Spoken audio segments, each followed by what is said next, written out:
We need to make sure that we continue to work hard together to improve conditions here, but not just conditions. We need to work hard to continue to improve the results that all of you are able to accomplish and produce for your families.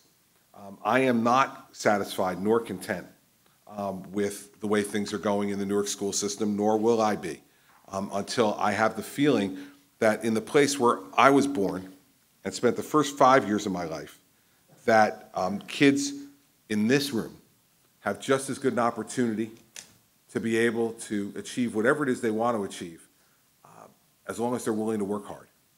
My mother told me my entire time growing up that God gave me many gifts, and that if I were willing to work hard enough, I could be anything that I wanted to be. I want every child in this room and the children that you represent across Newark to feel exactly the same way. That the only thing that you should be worrying about is working as hard as you possibly can, and that we supply you with the rest of the tools that you're going to need to achieve your fullest potential, whatever that is. Whether there's artists in here, whether there's musicians, whether there's engineers or doctors, whether there are lawyers, or whether there's another governor in this room, well, maybe more than one. We'll all make sure that we do our part and you need to do yours.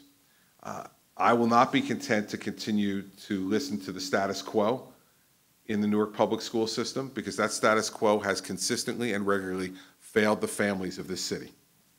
And so whether it's new buildings or new approaches, we're going to take all of them, and we're going to continue to do that right through the last day that I serve as governor, because that's the task that was given to me, and that's what we need to do for all of you and for your families. And so we have lots of work to do, lots of work to continue to do. And all of you have the opportunity to be able to benefit from that work with work of your own. Remember that no one can read the book for you but you. No one can do the math problems for you but you. No one can learn the science projects but you. No one can learn the music or the art but you. We can place these things in front of you, but in the end, this is up to you.